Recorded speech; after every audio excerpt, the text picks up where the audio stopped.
Bisan unsa pa imuhang buhaton, ang tawong hilabtanon, dili mawadag ikasulti diha kanimo.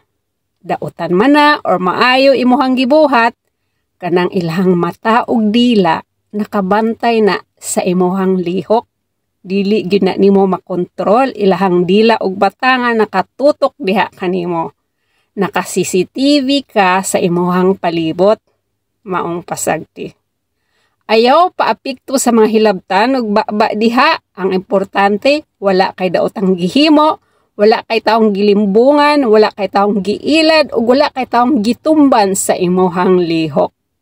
Kay dili tanang tao sa imuhang palibot, ma-please nato. Ang tao, lain-laing pangisip, lain-lain sab og interpretasyon ang otok.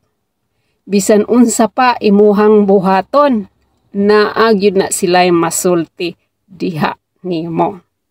Mao gyud nay realidad sa kinabuhi. Dili gyud nimo mapugngan ang ilahang mga dila. Maong padayon lang diha sa imuhang kaugalingong focus. Buhata ang gusto nimong buhaton nga makalipay diha kanimo.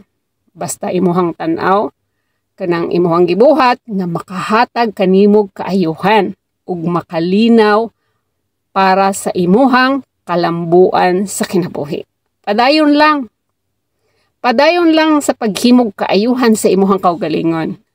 Kay ikaw ra gihapon nagdala diha sa imong kaugalingong desisyon para sa imuhang kalambuan.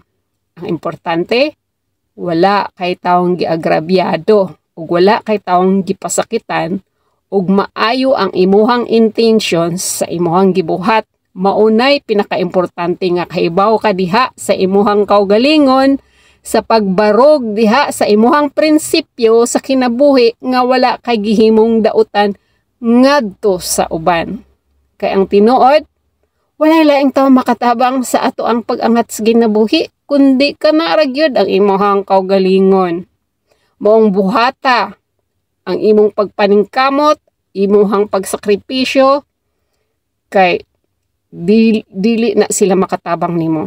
Padayon lang sa pag-focus sa imong kaugalingon, buhata ang kaayuhan para sa imuhang kauswagan. Ayaw paapikto sa ilahang mga opinyon. Amping! God bless!